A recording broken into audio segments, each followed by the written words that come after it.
নমস্কার, আমি আদিত্য চক্রবর্তী। আমার চ্যানেলে আপনাদের প্রত্যেককে আমি স্বাগতম জানাই। ব্রহ্মচর্যে কেনই বা মেয়েদেরকে এত না দেখার মতো এই কথাগুলো আলোচনা করা হয় যে মেয়েদের সঙ্গে অবস্থান করতে নেই, মেয়েদের সঙ্গে মিশতে নেই, মেয়েদের সঙ্গে থাকতে নেই, কেনই বা এইসব ধরনের রুলস রেগুলেশনসগুলোকে তুলে ধরা হয়েছে ব্রহ্মচর্যে? এগুলো বেশিরভাগ লোকের কোয়েশ্চেন্স আছে। এই কোয়েশ্চেন্সের কোনো অ্যান্সার তারা পায় না। তারা ভাবে হয়তো ব্রহ্মচর্য পুরোটাই হচ্ছে মেয়েদের থেকে দূরে থাকাটাকেই ব্রহ্মচর্য বলা হয়, কিংবা নো ফ্যাপটাকে ব্রহ্মচর্য বলা হয়। না, ব্রহ্মচর্য শুধুমাত্র মহিলাদের থেকে দূরে থাকা কিংবা নো ফ্যাপকে অবলম্বন করা, মানে এক কথায় সর্বোপরি নিজের ভেতরে কোনো কামনা না রেখে সম্পূর্ণভাবে যে অবস্থান করাটাকে, সেটাকে একটা ব্রহ্মচর্যের রুলস বলে ধরা হয়। কিন্তু this is not the totally proper brahmacharya. তো ব্রহ্মচার্য কি?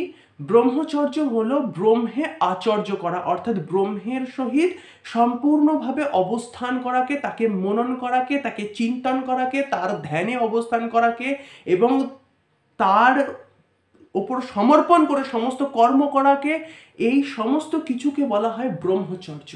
ব্রহ্মচারী ব্যক্তি সম্পূর্ণভাবে ব্রহ্ম ব্যতীত তার অন্য কোনো ধারণা থাকবে না। তার লাইফের পারপাস থাকবে শুধুমাত্র ঈশ্বর প্রাপ্তি, এছাড়া অন্য কিছু তার লাইফের পারপাস থাকবে না। ঈশ্বর প্রাপ্তি করবার জন্য যত ধরনের রুলসকে ফলো করা যায়, যত ধরনের উত্তম ডিসিশনসগুলো নেওয়া যায়, সে সেগুলোকে গ্রহণ করবে। এবং লাইফে যদি কোনো অবস্ট্রাকেল আসে, সেই অবস্ট্রাকেলকেও তোয়াক্কা না করে সে সম্পূর্ণভাবে নিজের ঈশ্বরকে, নিজের পরমাত্মার জন্য সে কর্ম করে যাবে। এইটাকেই বলা হচ্ছে অ্যাকচুয়াল ব্রহ্মচর্য, যেখানে ব্রহ্মের সঙ্গে আচার্য, ব্রহ্মে অবস্থান করা, সম্পূর্ণভাবে যোগা রূঢ় হয়ে অবস্থান করা, যোগে অবস্থান করাকে ব্রহ্মচর্য বলা হয়। ব্রহ্মচর্যের স্পেশাল রুলস গুলি হলো, এক কথায় ফার্স্ট হচ্ছে দিনের বেলায় না ঘুমানো। নাম্বার 2, খেতে বসে কথা বললে খাবার ছেড়ে উঠে যেতে হয়। নাম্বার 3, কোনো মহিলার সঙ্গে শারীরিক সম্পর্ক না তৈরি করা এবং মানসিকভাবেও সেই মহিলার সঙ্গে অ্যাটাচড না হওয়া, কোনো অন্যরকম ভাব নিয়ে কিংবা কাম প্রবৃত্তি নিয়ে অবস্থান না করা। অ্যান্ড নাম্বার 4 যদি বলা হয়, মাছ, মাংস, ডিম, পেঁয়াজ ইত্যাদি যেসব খাবারগুলো আমাদেরকে শারীরিক উত্তেজনা দেয়, সেই সব উত্তেজনামূলক খাদ্য থেকে দূরে থাকা। এগুলো হচ্ছে ব্রহ্মচর্যের rules. But this is not the proper brahmacharya, this is the rules of brahmacharya. যেমন আমাদের স্কুলস হয় না, যে স্কুলে আমরা কি করি, একটা ড্রেস কোড মেনটেন করে চলি, তারপরে একটা নির্দিষ্ট রুলস আছে যে এই সময় থেকে এই সময়ের ভেতরে আমাদেরকে স্কুলের ভেতরে থাকতে হবে, ক্লাস করতে হবে, এবং ক্লাসের পর বিকেল 4টে 4:30 পর আমরা বাইরে বেরোতে পারবো। তো এই সব জিনিসগুলো যেগুলো আছে আর কি, সেগুলো একটা রুলস। এগুলো প্রপার, মানে ফুল স্কুলের অ্যাকচুয়াল ম্যাটারের সঙ্গে, ফুল বিদ্যার সঙ্গে তুলনা করলে চলে না, এগুলো হচ্ছে স্কুলের রুলস। ঠিক সেরকমই ব্রহ্মচর্য, এই ধরনের ব্রহ্মচর্য, যে মহিলাদের থেকে দূরে থাকা কিংবা মহিলা হলে যে পুরুষদের থেকে দূরে থাকা, এটা একটা রুলস শুধুমাত্র। এটা প্রপার ব্রহ্মচর্য নয়। প্রপার ব্রহ্মচর্য হচ্ছে ঈশ্বরের সহিত অবস্থান করা, ঈশ্বরকে চিন্তন করা, তার জন্য কর্ম করা, তার প্রতি ভক্তি রাখা, পুরো সম্পূর্ণ মানসিকভাবে তাকে সারেন্ডার করা। এইটাই হচ্ছে ব্রহ্মচর্যের আসল, মানে অ্যাকচুয়াল পারপাস এক কথায়। এইবার এই মহিলাদের থেকে দূরে থাকার ফ্যাক্টরটা কি করা যায়? অনেকে আছেন, অনেকে ব্রহ্মচর্য পালন করতে পারে না। তাদের কাছে নিজেদের যে ব্রহ্মচর্যকে ধরে রাখার জন্য এটা মনে করেন যে আমার তো গার্লফ্রেন্ড আছে, কিংবা আমার তো বয়ফ্রেন্ড আছে, কিংবা আমার তো এর আগেই আমি বানিয়ে ফেলেছি একটা সম্পর্ক, তো তাকে তো হুট করে ছেড়ে দেওয়া যায় না। এরকম করে কি আর ব্রহ্মচর্য থেকে বেরোনো যায়? দেখুন, মানসিক ডিট্যাচমেন্টের দরকার আছে, এটা হচ্ছে আসলে আগেকার কথা। আগের কথা হচ্ছে কি, মানসিক ডিট্যাচমেন্টের দরকার আছে। এই বৈরাগ্যটাকে সহজে আসে না, যার জন্য কয়েক মাস হোক, কয়েক বছর হোক, আপনাকে ধীর স্থির শান্তভাবে একাকী অবস্থান করতে হবে। নিজের কামনাগুলোকে সম্পূর্ণভাবে ডিস্ট্রয় করতে হবে, ঈশ্বরের জন্য কর্ম করতে হবে, নিজের সংকল্পকে ঈশ্বরের সংকল্পে পরিণত করতে হবে, নিজের মনকে ঈশ্বরের সমর্পণ করতে হবে। যার ফলে এই বাহ্যিক জগৎ থেকে সম্পূর্ণভাবে মন যখন সরে এসে পরমাত্মায় যখন অবস্থান করে, ঈশ্বরে যখন অবস্থান করে, যখন ঈশ্বরের প্রতি দৃঢ় বিশ্বাস এবং সম্পূর্ণরূপে আস্থা আসে, যখন তাকে প্রাপ্তি করা ছাড়া আর অন্য কোনো রিজন থাকে না বেঁচে থাকার, ঠিক সেই মোমেন্টে ব্রহ্মচর্যের সিদ্ধি ঘটে। এবং এটা করতে করতে করতে করতে, ঈশ্বরের চিন্তা করতে করতে করতে করতে, প্রথম অবস্থায় যেমন একটা ছোট চারা গাছকে প্রথম মানুষ করবার জন্য, মানুষ করবার মানে কি, বড় করবার জন্য একটা ছোট চারা গাছকে, তো সেই ক্ষেত্রে আমরা কি করে থাকি, সেই ক্ষেত্রে ওই চারা গাছকে প্রত্যেকদিন জল দিই, তারপর সেখানে সার দিই, এরকম করতে করতে করতে করতে বেড়া দিই যাতে গরু ছাগলে না খেয়ে নেয়।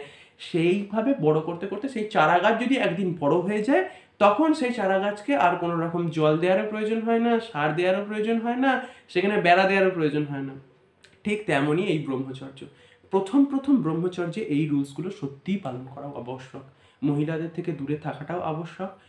প্রথম এই মাছ মাংস উত্তেজনামূলক খাবারগুলোকে যত সম্ভব কম খাওয়াটা আবশ্যক। হ্যাঁ, যদি হয়তো আজকালকার দিনে বিয়ে বাড়ি যেতে হচ্ছে, নানান জায়গায় যেতে হচ্ছে, তার জায়গায় কিংবা কারোর হয়তো বার্থডে আছে, তার জন্য হয়তো খেতে হচ্ছে হয়তো, কিন্তু মনে রাখবেন সেটার পরিমাণ যেন ওইটুকুই থাকে। ওই বাড়িতে এসে অতিরিক্ত পরিমাণে মাছ মাংস এগুলোকে গ্রহণ করলে ব্রহ্মচর্য কখনোই সিদ্ধি হয় না। ব্রহ্মচর্য সিদ্ধি করবার জন্য এই খাদ্যগুলোকে গ্রহণ করার দরকার আছে। সাত্ত্বিক খাদ্য যদি গ্রহণ না করেন তাহলে ভেতরে সাত্ত্বিক ভাবই জন্মায় না, শুদ্ধ মনই অবস্থান করে না, তো সাত্ত্বিক ভাব আসবে কি করে? ব্রহ্মচর্যের সিদ্ধি তখনই ঘটে যখন আমাদের ভেতরে শুদ্ধ মনটা অবস্থান করে। শুদ্ধ মন তো শুদ্ধ খাবারের ওপরও ডিপেন্ড করে, because the body and the mind are totally interconnected. আমাদের মন এবং আমাদের এই দেহ সম্পূর্ণভাবে একে অপরের সঙ্গে সংযুক্ত হয়ে আছে।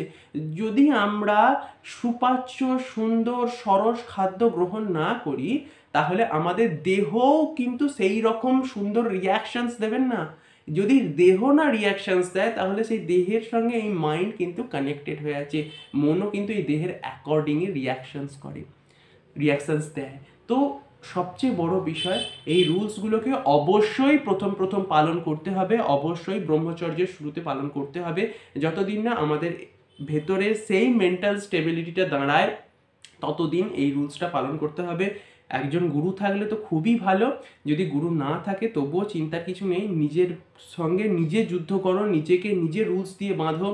হ্যাঁ, আরও ব্রহ্মচর্যের মধ্যে অংশ হচ্ছে ব্রহ্মচর্যে এই প্রাণায়াম কিংবা যোগ ব্যায়াম, এইগুলোকেও অংশ, মানে এই ব্রহ্মচর্যের একটা অংশ। এই ব্রহ্মচর্যের ভেতরে যদি যোগ ব্যায়াম প্রাণায়াম এক্সারসাইজ এগুলোকে যদি না দেওয়া হয় তাহলে আমাদের শরীরও সচল হয় না। ব্রহ্মচর্য আমাদেরকে সম্পূর্ণভাবে দেহ এবং মন এবং বৌদ্ধিক দিক থেকে সম্পূর্ণভাবে শুদ্ধ করে এবং ইহার ক্ষমতাকে সম্পূর্ণভাবে বৃদ্ধি করে। এই বৃদ্ধি করবার জন্যই যার ফলে আমরা অ্যাবেল হয়ে উঠি ঈশ্বরকে পাওয়ার জন্য। আমরা সম্পূর্ণভাবে সেই দৈব ধারাকে নিজেদের হৃদয়ে অবলোকন করতে পারি।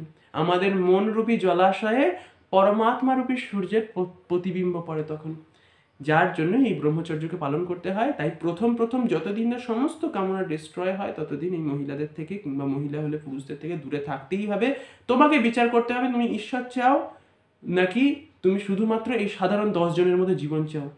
দেখো, 100 জনের ভেতরে কিন্তু 95% লোক এইভাবেই বেঁচে যাচ্ছে, যাদের কিন্তু কোনো রিজন নেই বেঁচে থাকার, শুধু রিজন এইটুকুনি, টাকা নেব, খাবো, ঘুরবো, বাঁচবো, এইটুকুনি। এর চেয়ে বেশি কিন্তু তাদের আর অন্য কোনো পারপাস নেই লাইফে বাঁচবার, বিশেষ কিছু করবার পারপাস নেই, শুধু এইভাবেই তারা বেঁচে চলেছে।